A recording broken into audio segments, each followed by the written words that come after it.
America, we must make doubly sure no person is held to account for a crime he or she did not commit. So we are dramatically expanding the use of DNA evidence to prevent wrongful conviction.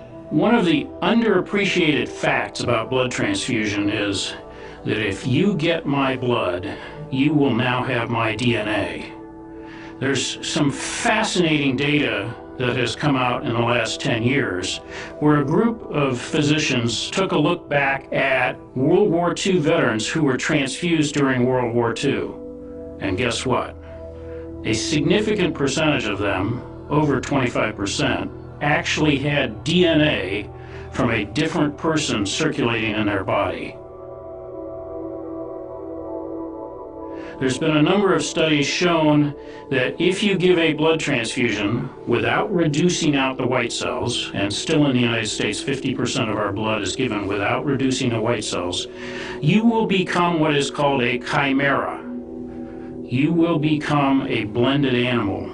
You will no longer be a single, distinct human being. You will be a multi-DNA'd animal carrying somebody else's DNA.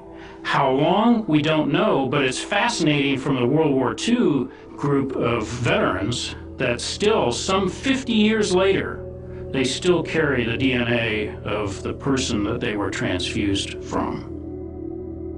We know today that a number of rare diseases are carried in your DNA. Your propensity for getting lymphoma, leukemia, something else, cancers may be affected by this. Your transmission of this may lead to any number of other diseases moving through a population. It's never been studied, nor do we have the foggiest notion about the effect of blood transfusion on what we call the epigenetics, the movement of these genes through a population.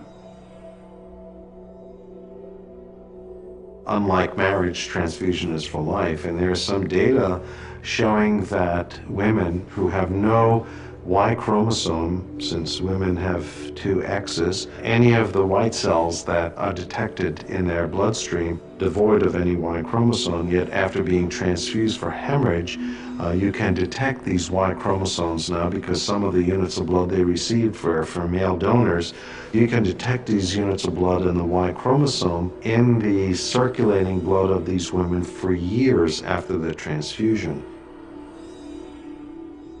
We assume that because of the ability of white cells to reproduce since they have DNA, the recipient has a signature from the donor for life in their bloodstream.